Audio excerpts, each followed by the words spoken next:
Hey guys, I am sitting outside today and it is a beautiful, beautiful day outside. So you're going to hear outdoor noises. And if you don't want to hear outdoor noises, then I suggest you stop listening right now because this is not the podcast for you today. I don't know if you can hear that bird singing in the background, but it's there. It's part of this planet. It deserves to sing when it fucking wants to, so it is what it is, right? And it's fitting enough because the thing that got me going with this episode is all about song. That's how it started. There are no coincidences. But no, you ever have a song pop into your head? Like so friggin' random. I had that Tina Turner song. What's love got to do with it? Got to do with it. You know that one? Again, I'm not a singer. But that song came up for me.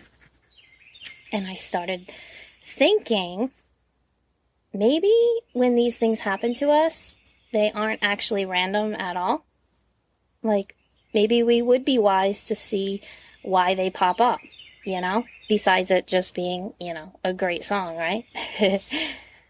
So I started thinking about the song and what's happening in my life. And what I got from it was, well, number one, this fucking episode. But also, when it comes to our life, if we are wise, we know that love has everything to do with it. And that got me thinking about being so-called wise. And I guess that's even a wise thought, huh? We all like to think, right? Humans, don't we? Well, most of us humans like to think, huh? Sorry, Florida. But no, sometimes we think too much. We tend to think too much. Too much that our thoughts that we think are wise actually are just a bit unwise after all. And we know this to be true because when we are able to look back on such thoughts from a more grown perspective, then we often see the error of our ways, yeah? Like the whole hindsight is 20/20. So for now, here's a thought. Let it be the wisest thought you may have today, yeah? A thought so wise that after thinking it, you cease to think anything else at all. And the thought is this. Fuck this to-do list. Fuck all these shoulds. I am here to have some fucking fun. Oh shit. Here we go. It's time to start thinking of life like the old National Bunk Day. Probably showing my age with that, but whatever. You know, National Bunk Day is when you skip school and have fun all day. But first, what we need to do is take like a big giant red marker and write a giant X off that word, day. National Bunk Life. Except, allow it to just be called life. But I am serious. If we know we are all divine within, that we are all pieces of the creator of all that is, living as human beings, so the divine can experience this specific journey through you. If we are to know that that is what's real, then surely we can see that everything else we experience is just swirling around us. So our souls can just, play. Have some fun, yeah? I mean, why do we limit ourselves when it comes to fun? We literally schedule fun.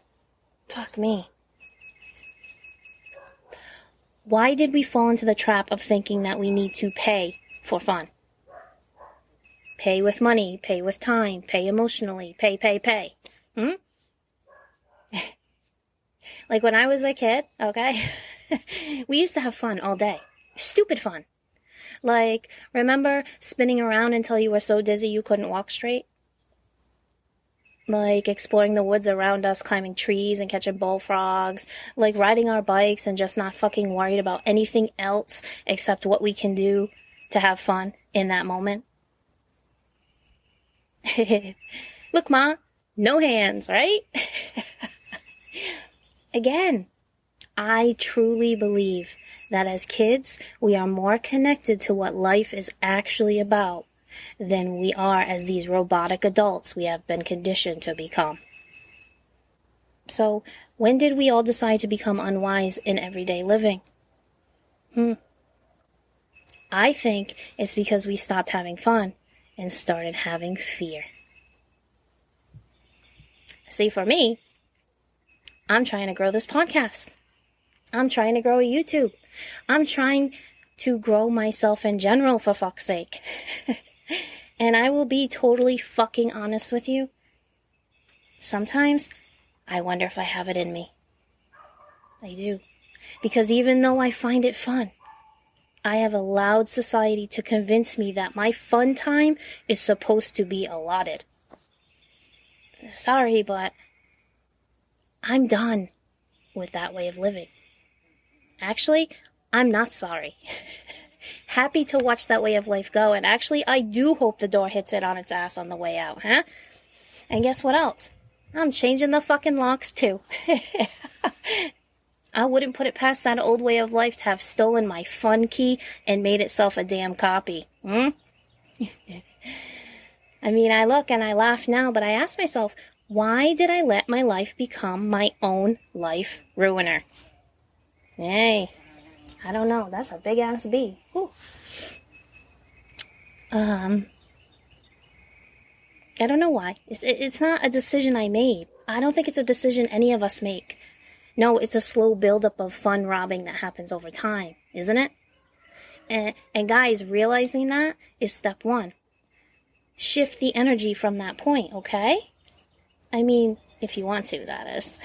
If you like mundane, boring, stay in situations that don't feel right for you because you once made a choice, well, that's your call. But me, I choose not to stay where it's no good. No fun. And I choose to embrace the fun because even though I know sometimes there is work to do or responsibilities in this 3D world we live in, I won't allow myself to forget that I am divine within. And if I am divine within, that means that those work things or those things that challenge me or push me into feeling, I don't know, sad or hurt or doubt or lonely, whatever, those challenges are no match for the love I have within me. I've learned that if I stay vibrationally high, I can meet life from a sense of fun, of love, of just fucking being. Because my belief is we attract what we are in life, okay? Let's say you chose a person who you thought was going to make your life better, but you chose them from a point when you were low about yourself in some way or another. Like you were not feeling good when you attracted that person. So now that person and you both don't feel good towards each other. You attracted what you are. And that's why those fucking rebound relationships never pan out.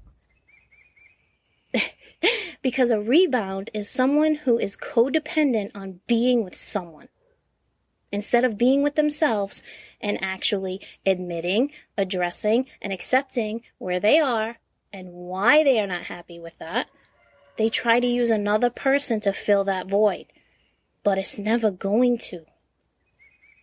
Because sadly, they are in a lower vibration and only attract what matches that vibration. If they happen to meet someone they are interested in and that other person vibration is higher than them, then they will convince themselves that it's wrong and turn away from it. Simply because they can't match the vibration. And it's honestly is scary. It's scary to us when we aren't aware of ourselves. See?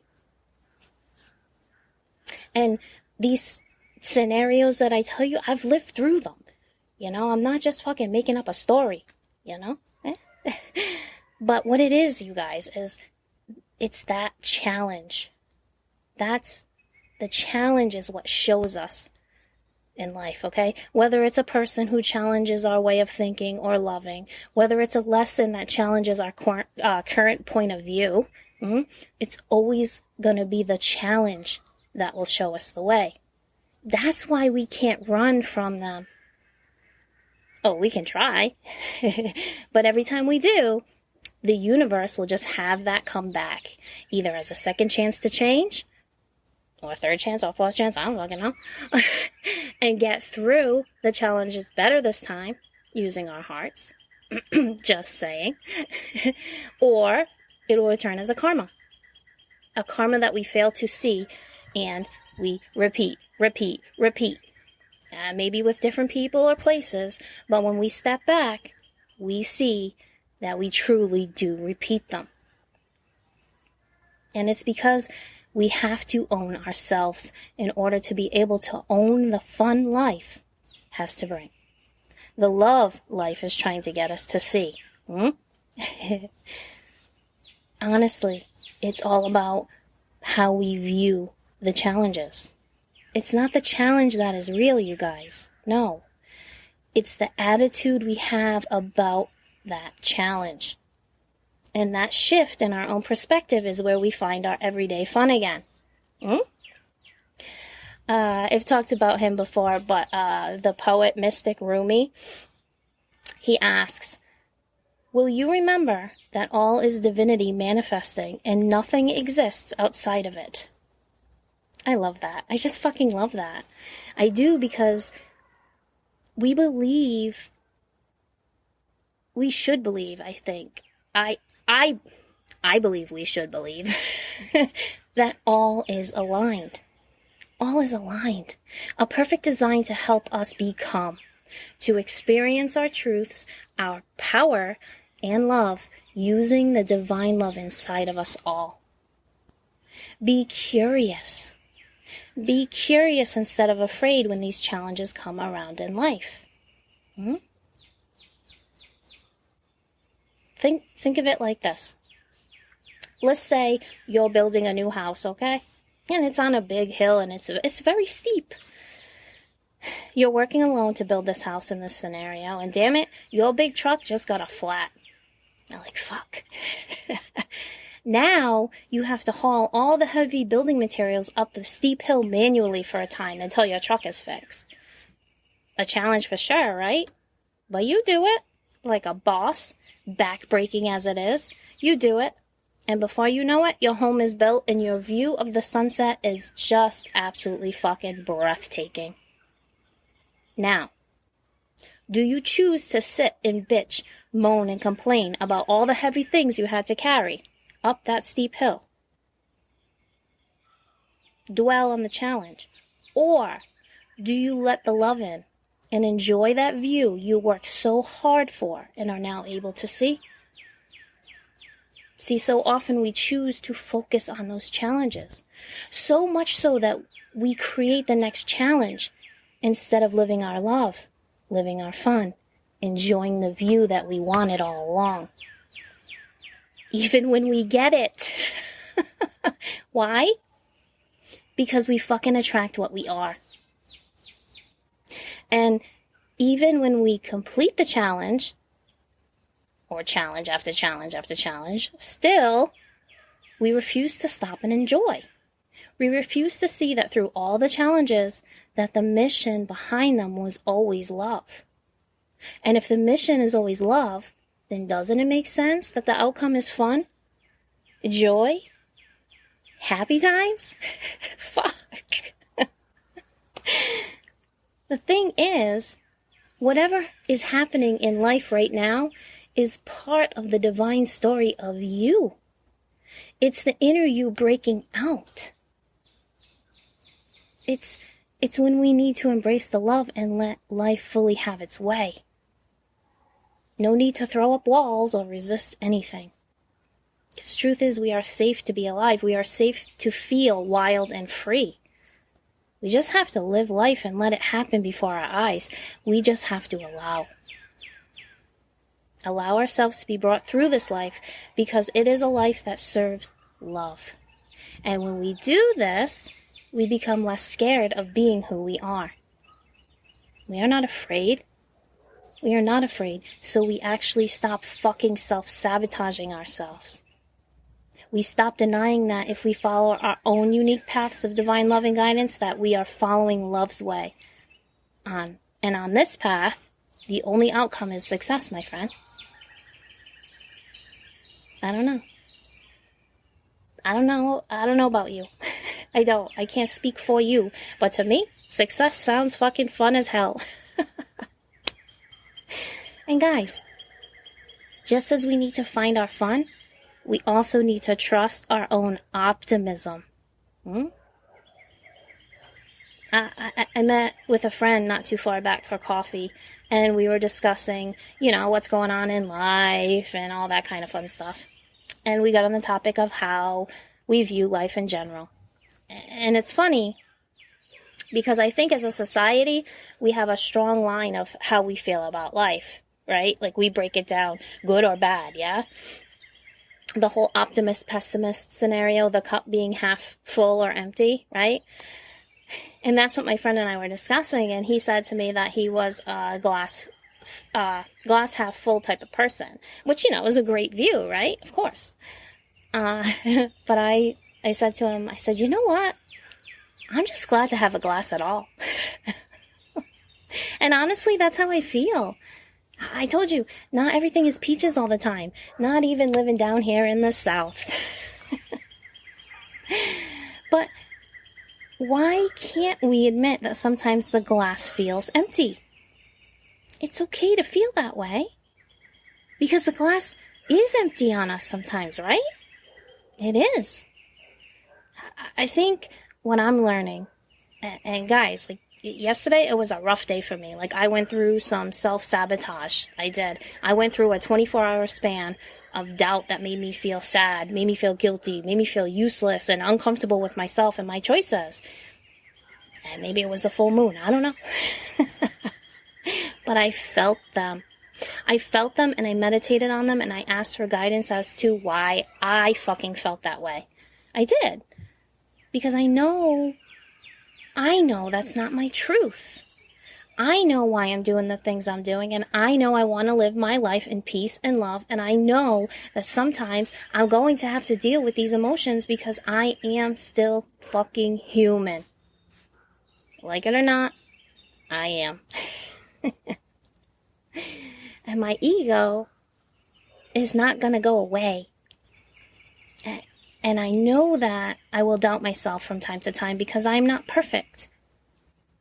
So I decide what works best for me is to genuinely feel through that. I don't dismiss it or disregard it. I need to know why it's there if I'm going to continue loving my way of life and the way that I am. And now I am back to where I know I'm living my life of love again. 24 fucking hours later. Call it a record. Because I know I've said it before, but back then, Jen would have stuffed those feelings and called it a day. But in reality, would have lost a shit ton of love for myself doing it, whether I would have admitted it or not. And I'm glad to not have to feel the need to live that way anymore. And I guess that's a big concept that we learn. And I know many practices teach it in spirituality, but it's the idea of viewing life as being able to have a glass at all, right? Not that it has liquid or is half full or half empty, but just having a glass to hold whatever liquids we may come across. It's a middle way of viewing things. And isn't that what we should be thankful for in this life? Isn't it fun to think of all the liquids that may come to that glass as opposed to it just having liquid at a certain level? Well, I think so. It's all about the energy we put into understanding that the universe is gifting us life all along this journey. And if we can view it in love, then anything is possible. Even if we happen to have a glass half empty kind of day sometimes, yeah? And it's all because love is a powerful energy. I heard an energy teacher once telling a story, and he was speaking about a meeting he had with the person that he intuitively knew he was going to marry. He had never met her before. He was actually meeting a friend, and the friend decided to bring her along. And he just had a feeling about it. Like he knew. He didn't know a damn thing about this person, but he just felt like it was going to be a meaningful relationship in his life. Before they even fucking laid eyes on each other, you guys. And so they did. They met, and he only spoke English, and she only Japanese, you know. But they continued to see each other after that initial meeting, and they couldn't even communicate. They couldn't talk. Instead, they communicated through energy. Hand-holding and shit like that, right? Non-verbal communication. And they had the best time laughing, and, you know, because laughter is a universal language, you guys. And when he had to leave, right, because he was traveling again for the courses he teaches or whatever, he got on the train and said goodbye, and he just had this feeling of overwhelming sadness to the point where tears welled up in his eyes, and he realized that he wasn't going to see her again that night. And he knew in that moment that he never wanted to feel that way again. So when he, returned from whatever he was doing, like a couple months later or whatever, they were married. They were married, all based on energy with one another. And he didn't know for sure where they were going to live or any of those earthly things that we put so much pressure to figure out, right? He just knew that they belonged together, and the energy of that was enough. And that's what true, honest, open love does, you guys. We got to learn to feel first and think later, because when we follow our heart and live in love, we find that those details we overthink just end up working themselves out naturally. I think that's a beautiful love story. If the love is there, it will come. Peace will come. Stability will come. Joy will come. All will be as it is if we allow the love first. I had one experience in my own life with energy like this. I did. There's a confirmation horn. I guess we're going to talk about it. I met a guy by chance while working, actually. I don't know how to describe it, but the energetic connection was instant. Like, I felt it the minute we locked eyes. That's the only time that's ever happened to me. That's why I remember it so much. Stop me dead. Fucking, I swear. I'm not sure how he views it, but I remember that first meeting like it was yesterday. It felt like a fucking movie scene, honestly. But I dismissed it. I dismissed it then because I was not aware of energy. I was not aware of past life connections, of soulmates or twin flames. I was just existing. But that chance meeting, it changed something in me. I know that now. It so happens that the universe wanted something to come of that encounter too, because that guy kept popping back into my life again and again, and I guess me into his too. Over the course of many years. It was an unexplainable connection. It had a lot of lessons in it. I know that. Many, many, many great times. For me, anyway. But also, I think a lot of misunderstandings. Me and him are very much alike when it comes to stubbornness. But what I've come to realize is through all those lessons and misunderstandings that it also had a ton of love. It did. there's the horn. I just don't think either one of us was sure enough about it then. And so it was one of those situations that hurt so much to let go of. But because we weren't vibrationally aligned, we also hurt trying to keep holding on. I think that's what happens when we aren't aware and we doubt the feelings we have and we are afraid to speak on them. A lesson learned for me for sure. And it took a while, but I needed to learn it in my own time. And I also think that maybe I wanted more relationship-wise than he was able to give or willing to give. I guess that goes back to being vibrationally aligned too, in a way. I think I felt the energy more, but I just didn't know what it all meant back then. And that's why I tried to keep it when he didn't want it to be what I did. I don't know. For sure, I don't. Because I wasn't awakened yet. But I don't know, maybe that's where the saying, if you love someone, you set them free. It's not because you necessarily want to, but because you trust and love itself and know that what's right for you is. And if it's not feeling right, then there's a reason to release.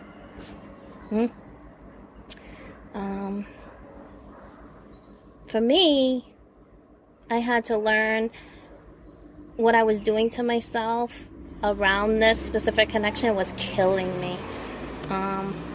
Because I was trying too hard. I was trying so hard to get someone to see the love inside me. That's not the way. Trying to do that with another person, it's not the way. It's about seeing yourself as love and letting the rest fall into place. I can't say, like, back then I was just trying too hard. And I just couldn't see that we wanted different things. And I hurt myself in that connection because of it. Yes, he played a part, but I allow things into my own life, and I'm wise enough to know that. At least now I am. Again, and it all boils down to because I wasn't aware of myself fully yet. I wasn't. I mean, sometimes, yes, I do wonder how it would be now with what I've come to understand, if the energy would feel as good to me still or not. Not in like a stalker way, you guys, okay?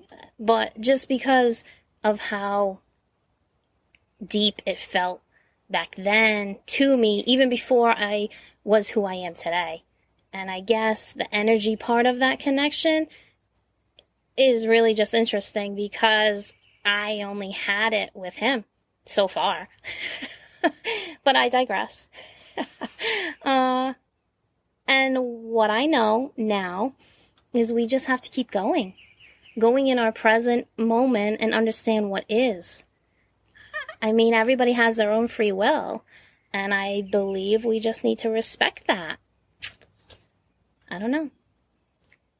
I guess I hope someday to have an energetic match like that again.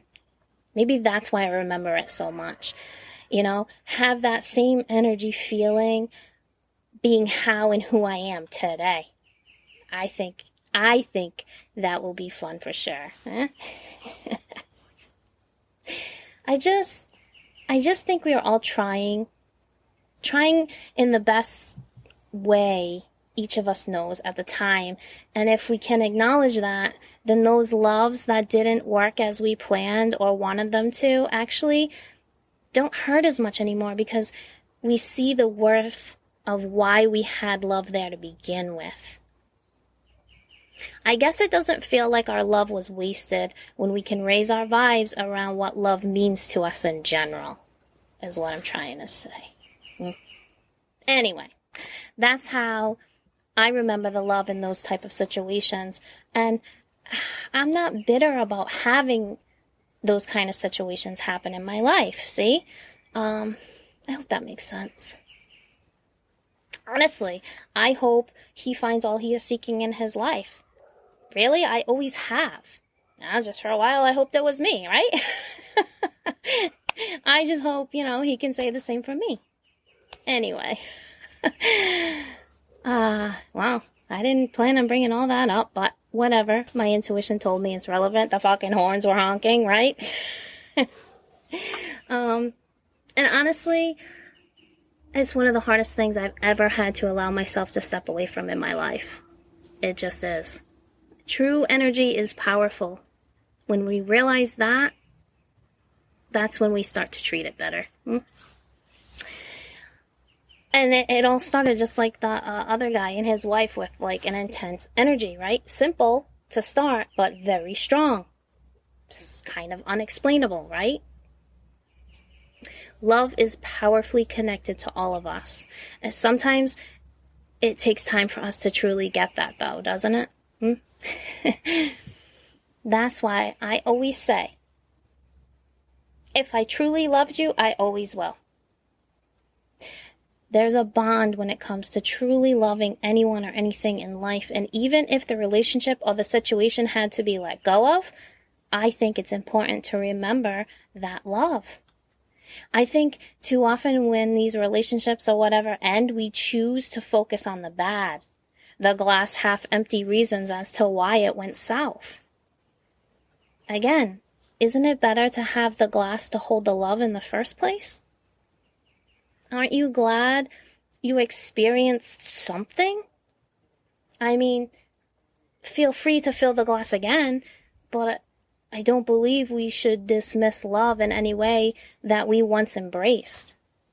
We wanted it then, and it had to serve a purpose. Whether we let it go or not, love is life, and without it, well, me personally, I think we would be literal robots. To feel is to be human, right? I don't know. I think sometimes we emotionally detach, and that's when we hurt ourselves. But we also have the power to realize that and stop hurting ourselves by being true to what we actually fucking feel. Feel all those fucking feels and just be thankful for the glass that holds them. That is how we thrive as humans. So yeah, if you've been in my life in any way and there was love there, it still is. Nothing wrong with admitting we loved, even if it's past, and especially if it's meant to last. Keep those ones, you guys. Keep those ones close. For real.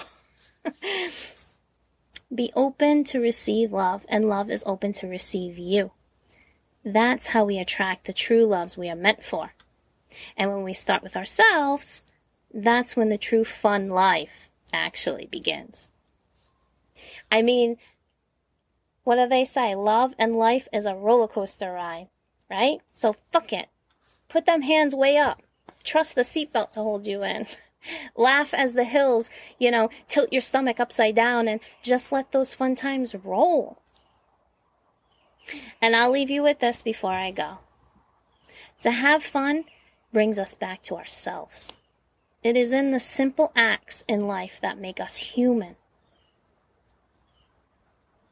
Simply human, yeah? Just beings in the moment. It's amazing how hard it has become for us to just be simple. That's what be you means. It actually goes back to the philosophy of Carl Jung and his ideas of individuation. It's very enlightening stuff, you guys. I encourage you to explore it. But the big takeaway for today is this. To be you means you embrace what is fun in your own life. You balance your inner self with the outside world. When you do this, the conscious and unconscious, right? Because fun comes from the heart space. And to quote good old Carl, remember this, okay? The destroyer of selfhood is conformity. The opposite of courage is not cowardice, it is conformity. This society has driven us to choose, and sadly, we often choose not to honor ourselves. We often choose to follow what the rest of the world is doing, follow the pack. So naturally, we have to be the one to choose to change that. How, you ask? Simply by having fun. Release the hold of the outside world and what must be done. Trust me, there's a ton of fun in just doing that to start. Okay, that's all for now, my friends. Much love, and I will talk to you all later. Bye.